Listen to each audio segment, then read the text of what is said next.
Hello again! The time has finally come to add the ornaments to our plain fabric. So in this video, we will see how we can combine two weaves using masks like the one we created in the previous episode. But before we do that, I'd like to come back to this part of the graph and address a question that you may have. So in the beginning, we started by creating our thread and we added quite a few details to it, like this directional noise here to give the look of fibers. But after that, we tiled it heavily, and in the process, it seems like we lost most of the work we put into it. Like if we zoom in super close, you realize that our thread is now barely taking up a dozen pixels, and we can't see any variations. There are two things to consider here. The first is the fact that this individual thread we carefully built is now at our disposal, and we can reuse it for many different things throughout this project. So it's important to have something that looks good at every scale. The second thing to keep in mind is resolution. So far, we've been working with the default 2048 by 2048 resolution, which is fine for most of what we want to do. It's pretty light, so there is no lag, the 2D view is very responsive, and we can still see most of the details. So that's a good trade-off. But at some point, we may want to up-res everything to 4K to get even more details. Typically, if you wanted to render close-ups of your material, for example. If that's the case, it's a good idea to change your graph resolution from time to time, just to check how things look with a higher resolution. And you do that by going at the top of your graph here, and by clicking on whatever resolution you want to test, except 8K maybe, I would say keep away from this one as it will make everything extremely heavy and slow. So let's click on 4096. And you see that Designer instantly recomputes all the nodes. And now I can see the new result in my 2D and 3D view. And the threads in my tile generator are much more detailed now. I can even make out some of the fibers. So it just goes to show that adding details to a small element can totally be worth it because it might be reused for different purposes or simply show better at higher resolutions. With that being said, let's switch the resolution back to 2K because it just makes things a bit faster. And since all of this is fully non-destructive, we can always go back and forth between different resolutions if we want to. Alright, now let's tackle that additional weave we want to sort of embroider on top of this base. We have our ornament mask here that we created in a dedicated subgraph, and we can preview them by double-clicking on the outputs. We have floral ornament, and geometrical ornament. Perfect. Now to create another weave, we could reuse one of the techniques we already covered, such as tiling the thread. But this time, instead of using a tile generator for that, we're going to use a tile sampler. Okay, let's face it, this node is a bit daunting, but it's also one of my very favorites, so let's break it down real quick. Now you see, if we look at its thumbnail and first input, it looks very much like a tile generator. Basically takes an input and tiles it. So why is it so much bigger? Well, if we look at the description, it says that this tile generator can sample in a texture to parameterize each pattern properties, size, position, rotation, etc. And you see that indeed we have inputs for each of these properties, and that's why the node is so big. Now what does that mean exactly? Well, it means that we can drive any of these parameters using a texture. So let me give you a quick example. I'm going to take a good old Perlin noise and connect it to, the size parameter, for instance. Now, if I go in the tile sampler and enable the scale map multiplier, the squares get resized dynamically based on that noise.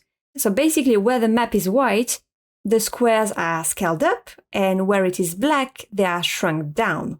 Hopefully you grasp how powerful this is. Now let's reset this and start building a simple weave with it. We can reuse, of course, our base thread for that. Switching to pattern input.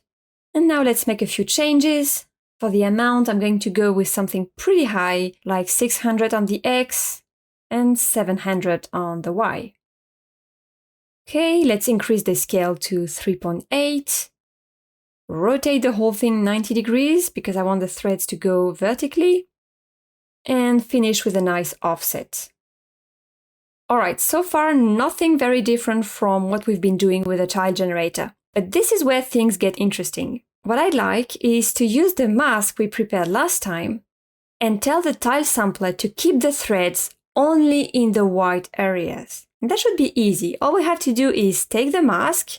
I'm going to take the flowers for this and plug it where it makes the most sense.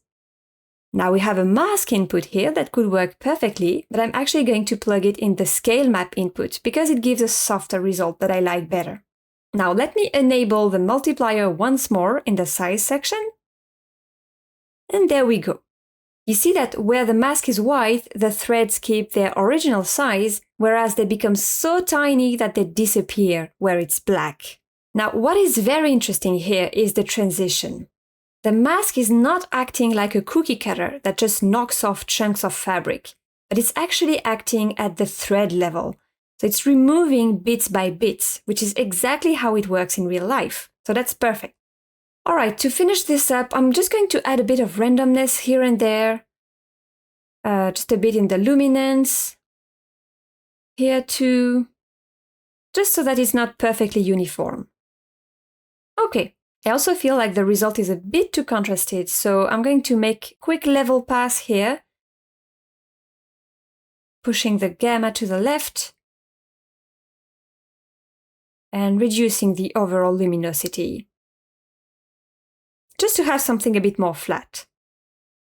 Alright, so we have a second weave and it comes already masked, so all that is left to do now is to blend it with our base. We could use a simple blend for that. But the thing is, we need to be very precise and subtle here. And it may actually be a lot of work where we would need to use levels, blurs, and so on. But there is a node that can handle all these tedious adjustments for us. And that is the height blend. This node looks a bit like a regular blend, like we have the three outputs with the foreground, the background, and the mask input. But it also comes with very handy sliders that will just make our life easier. And it outputs a mask on top of everything, which will be very useful later on. So let's take our base weave and put it in the background, and add the ornament weave in the foreground. And okay, the result is very subtle at first, but that's exactly what we want. We don't want big grayscale variations that would make our ornaments pop out too much. They need to be almost at the same level as the rest of the fabric. So let's check how it looks in 3D by rerouting the connections. Alright, it's very faint in the 3D view as well, but it's definitely there. See? Now we can make it a tad more obvious by playing with these two sliders. The offset slider controls how far above the background your input will be. So in our case, we can go slightly above 0.5, but not too much. Then if we drop the contrast a little, we get these blurred edges that just help highlighting the shapes. I let you play with this until you reach something that you like. Here again, there's no right or wrong. I would say that the visual feedback from the 3D view is super important, so don't hesitate to inspect your mesh under different angles, move the light around, zoom in, zoom out, etc. In a project such as this one, I would even suggest changing the display mesh. So you go to Scene, then try the cloth mesh. It's just nice to preview fabric on actual cloth geometry, and you get a better idea of how your material will look and feel in its final form. Perfect. Alright, so in this video, we finally added ornaments to our plain weave. We saw how we can leverage the power of the tile sampler to do advanced styling and masking, and how the height blend can help us be more precise and efficient when it comes to blending height information. In the next video, we will tackle the shiny trims that ornate the edges, so be ready for more shape explorations.